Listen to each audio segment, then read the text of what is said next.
सबसे पहले आप सभी को मेरा प्रणाम। उम्मीद है आप सभी लोग स्वस्थ होंगे, मस्त होंगे। तो हम भी एकदम बढ़िया है। स्वागत है आप सभी का हमारे नए व्लॉग में, हमारे प्यारे से घर से और मेरे गांव धरियान से, जो कि रुद्रप्रयाग जिले के बड़ापट्टी क्षेत्र में पड़ता है। तो आज मैं अपने व्लॉग की शुरुआत दिन के करीब 12 बजे से कर रही हूँ।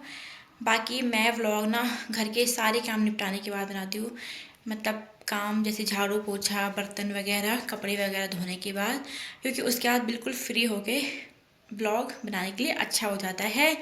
बाकी आपको दिखाते हैं आज का मौसम। तो सुबह तक तो आसमान में खूब सारे बादल लगे हुए थे, लेकिन अभी आसमान बिल्कुल साफ़ हो गया है। हल्के हल्के बादल भी है, लेकिन अच्छी सी धूप भी खिली हुई है। और इसी के साथ हमारे घर के चारों तरफ का माहौल भी बहुत ही खुशनुमा सा हो रखा है। और अभी धूप के साथ साथ बिल्कुल ठंडी ठंडी हवाएं भी चल रही है।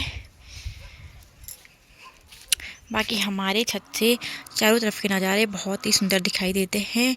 दूर दूर पहाड़ियों पे बसे हुए गांव काफ़ी दूर दूर तक दिखाई देते हैं।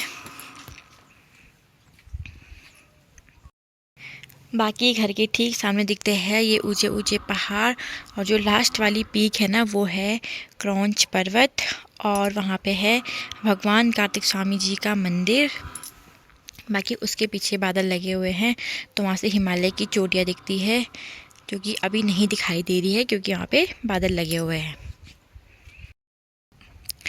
बाकी मुझे ना गांव में ये वाला मौसम सबसे बढ़िया लगता है, क्योंकि इस टाइम पे अच्छी सी धूप भी रहती है, मतलब ना ज़्यादा ठंडा होता है ना ज़्यादा गर्म होता है, और साथ ही चारों तरफ के नज़ारे भी बहुत ही सुंदर दिखाई देते हैं। तो हमारा जो घर है ना, वो बहुत ही प्यारी लोकेशन पे है। तो काफ़ी सारे लोगों के कमेंट भी आए रहते हैं कि आपका घर बहुत ही अच्छी जगह पे है।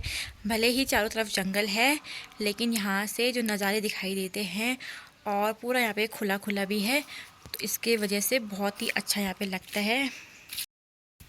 बाकी घर के ऊपर ये जो जंगल है ना, यहाँ से जंगली जानवरों का डर तो है ही, और रात को भी यहाँ पे कभी बाघ के घुराने की आवाज़ आती है, और आजकल तो यहाँ पे भालू की भी आवाज़ आती है। और ऊपर ये बांज के पेड़ है, यहाँ पे भालू ने बांज की टहनियाँ भी तोड़ी हुई है, क्योंकि बांज की टहनियों पे ना आजकल एक प्रकार का फल होता है, उसको रिक्वाल बोलते हैं। तो भालू ना उसको खाता है, इसलिए उसने वहाँ पे टहनियाँ तोड़ी हुई है। कुछ टहनियाँ तो उसने बिल्कुल कल परसों की तोड़ी हुई है, और रात को ना वहाँ पे भालू की आवाज़ भी आई रहती है। तो भालू का डर अभी भी बना हुआ है। और कुछ टाइम पहले आपने मेरे व्लॉग में देखा होगा, जो लोग डेली व्लॉग देखते होंगे, हमारे गाँव के पास में भालू भी फंसा हुआ था। तो भालू का होना यहाँ पे मतलब आम बात है। बाकी जंगली जानवरों के लिए तो जंगल ही उनका घर है, तो उनका होना भी मतलब नॉर्मल बात है वो। और अगर जंगली जानवरों को जंगल में खाने के लिए कुछ नहीं होगा ना, तो वो घरों पर भी आते हैं। जैसे भालू है, तो वो माल्टे खाने भी आ सकता है, क्योंकि जब वो हमारे गांव में फंसा हुआ था ना, तो उस टाइम वो माल्टे खाने ही आया था, और फिर वहाँ पे वो फंस चुका था। बाकी बहुत सारे जंगली जानवर यहाँ पे आते रहते हैं इन खेतों में। हिरन तो यहाँ पे डेली आते रहते हैं ये गेहूँ वगैरह खाने के लिए। हिरन मतलब काखड़ भी बोलते हैं, और हमारी गढ़वाली भाषा में कोई घुइड़ भी बोलते हैं। तो एक दिन ना मैं अपने खेत में गई थी घास के लिए, तो वहाँ पे भी हिरन था, और मैंने वीडियो डाली भी थी। तो कुछ लोगों ने, मैंने हिरन बोला ना, तो कुछ लोगों ने बोला कि हिरन नहीं बोलते हैं, काखड़ बोलते हैं। कुछ लोगों ने बोला घेर बोलते हैं। तो सबकी अलग अलग लैंग्वेज है, वैसे वो होता हिरन ही है, और उसको हमारी भाषा में ऐसे बोलते हैं काखड़, घेर वगैरह। बाकी मैं अभी अभी नहाई हूँ ना, तो अच्छी सी धूप खिली हुई है, तो थोड़ी देर धूप में बैठते हैं, धूप का आनंद लेते हैं।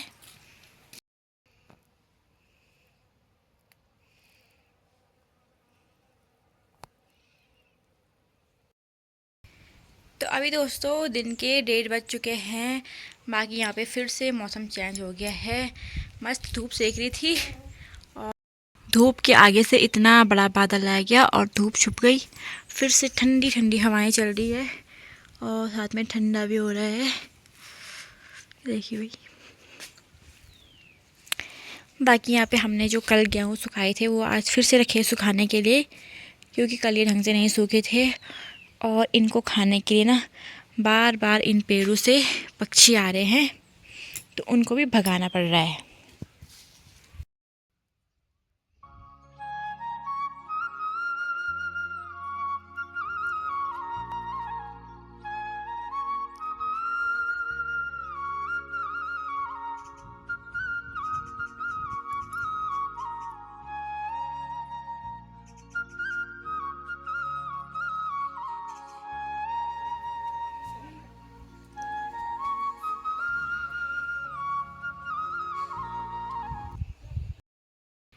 तो अभी दोस्तों टाइम हो रहा है शाम के 4 बज चुके हैं। बाकी यहाँ पे शाम की चाय भी बन चुकी है, तो अब लेते हैं चाय का आनंद।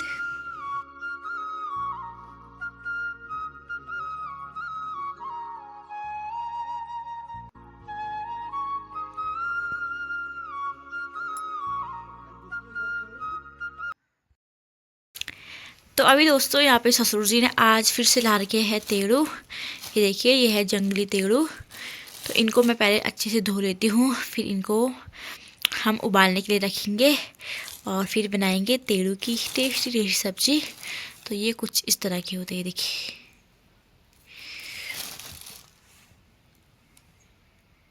तो ये जो तेड़ू होते हैं ना, ये हर किसी को नहीं मिलते हैं।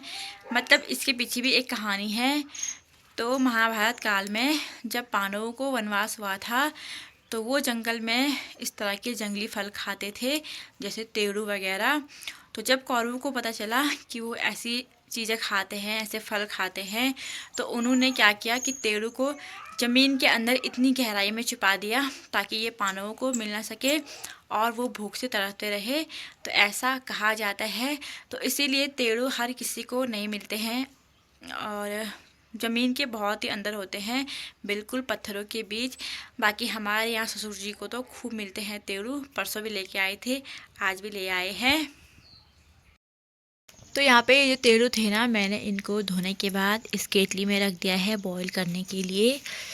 तो अब इसमें लगा देते हैं ढक्कन। बाकी यहाँ पे आग भी जला दी है। तो तेड़ू को उबालने के बाद मैंने उसको छिला और फिर उसको कुछ इस तरह से बारीक कट किया। फिर यहाँ पे बनाई तेड़ू की सब्जी। देखिए कुछ इस तरह से बिल्कुल सूखी सूखी बनती है, जो कि बहुत ज़्यादा टेस्टी होती है।